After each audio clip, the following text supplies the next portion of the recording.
এক সময় একটি সমৃদ্ধ রাজ্যে মিডাস নামে এক ব্যক্তি বাস করতেন।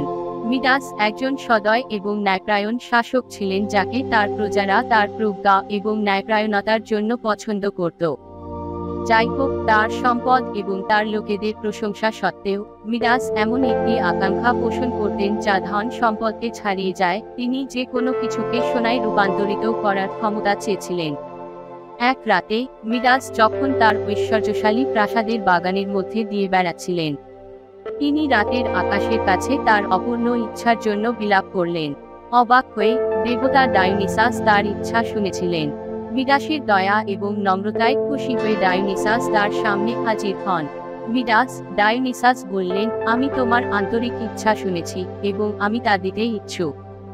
এই মুহূর্ত থেকে তুমি যা স্পর্শ করবে তা সোনায় পরিণত হবে। মিডাস দেবতার প্রস্তাবে আনন্দিত সাগ্রহে সোনার স্পর্শ গ্রহণ করে।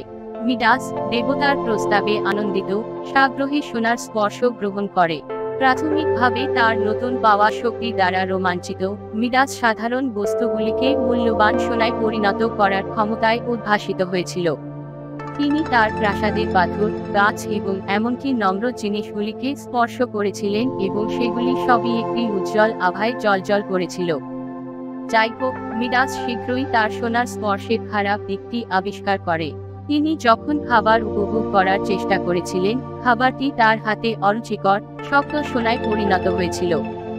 যখন তিনি তার মেয়েকে আলিঙ্গন করার জন্য এগিয়ে যান, তখন সেও একটি সোনার মূর্তিতে রূপান্তরিত হয়।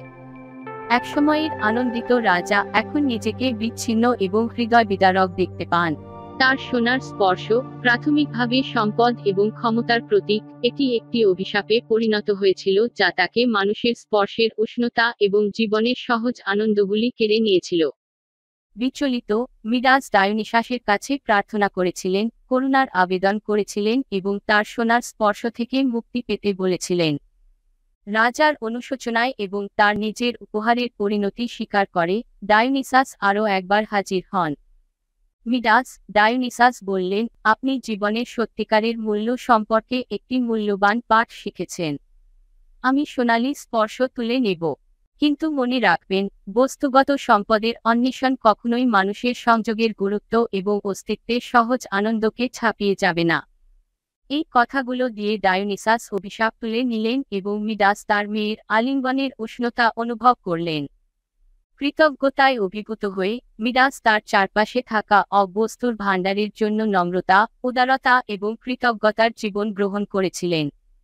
একসময়ের সোনার রাজা তার বাকি দিনগুলি পরোপকারিতা এবং দয়ার জন্য উৎসর্গ করেছিলেন।